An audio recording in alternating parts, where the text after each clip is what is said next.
সবাই কেমন আছেন? আমিও মোটামুটি ভালো আছি। শীতের সকাল মানেই হরেক রকমের পিঠার সমারোহ। তো এই শীতকালেই বিশেষ করে পৌষ মাসেই ঠান্ডা যেহেতু একটু বেশিই পড়ে, তাই শীতকালে এই পৌষ মাসের এই শীতকালে প্রচুর পিঠা বানানো পড়ে। যাই হোক, আমি প্রতি বছরে মোট কম বেশি পিঠা বানিয়ে থাকি। এই যেমন চিতল পিঠা, ভাপা পিঠা, পুলি পিঠা, তারপর চুটকি পিঠা, গোল্লা পিঠা ইত্যাদি। আর পায়েস তো আছে।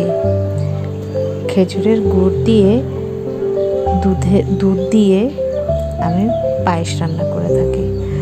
তো আজকে হঠাৎ করে প্ল্যান করলাম যে ভাপা পিঠা বানাবো। ভাপা পিঠা আমাদের ঘরের মধ্যে আমি শুধু পছন্দ করি। আর চিতল পিঠা আমার হাজব্যান্ড, আমার শ্বশুর শাশুড়ি ওনারা পছন্দ করে। ছেলে মেয়েদের পছন্দ আবার পুলি পিঠা। পাটিসাপটাও মেয়ের পছন্দ, কিন্তু পাটিসাপটা কমই বানানো হয়। বিশেষ করে ভাপা পিঠা আর চিতল পিঠাই বেশি বানানো হয়। আর গরমকালে তো পুলি পিঠা বানিয়ে থাকি। শীতকালেও খাওয়া হয়, আবার গরমকালেও প্রচুর পুলি পিঠা বানিয়ে থাকি। আমার মেয়ে খুব পছন্দ করে পুলি পিঠা।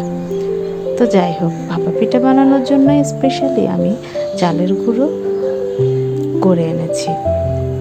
চালগুলোকে ধুয়ে রাত্রে শুকিয়ে পরের দিন আমি চালের গুঁড়ো করে এনেছি। তো ভাপা পিঠাটা বাজারের চালের গুঁড়ো দিয়ে করতে আমার খুব বেশি একটা ভালো লাগে না, কারণ ওগুলোর মধ্যে বালু থাকে। তো নিজের হাতে চালের গুঁড়ি করে ভাপা পিঠা বানিয়ে খাওয়ার মজাই আলাদা। তো যাই হোক, আমি ভাপা পিঠা বানাচ্ছি, দেখুন কেমন হচ্ছে। এক একজনের বানানোর স্টাইল এক এক রকম, কিন্তু আমি সবসময় এভাবেই বানাই, আর এভাবেই আমার কাছে সহজ লাগে, তাই আমি এভাবেই বানাই। আর সবার জন্য নারকেল আর খেজুরের মিঠাই দিয়ে ভাপা পিঠা বানাচ্ছি, কিন্তু আমার জন্য নারকেল ছাড়া শুধু গুড় দিয়েই ভাপা পিঠা বানাচ্ছি, কারণ আমি নারকেল খাই না, অ্যালার্জির সমস্যা আছে তাই। তো আমি ভাপা পিঠা বানানোর জন্য একটা মিষ্টির প্যাকেট কেটে নিয়েছি। ওটার মধ্যে ভাপগুলো তাড়াতাড়ি যায় আর পিঠাটা তাড়াতাড়ি হয়। তো আমি পিঠাটা দিয়ে দিচ্ছি। এই পাতিলটা আমি কিনেছি আজ থেকে 5 বছর আগে। এটার মধ্যে বানাতে আমার খুব ভালো লাগে। তো আমার ভাপা পিঠাটা দেখুন কেমন হচ্ছে। আপনারাও নিশ্চয়ই ভাপা পিঠা শীতকালে বানিয়ে থাকেন। রাস্তায় কিন্তু অনেকেই ভাপা পিঠা বানায় বিক্রি করার জন্য। আমার রাস্তারগুলো তেমন ভালো লাগে না, তো আমি ঘরে বানাই, ঘরেরটাই আমার খুব ভালো লাগে।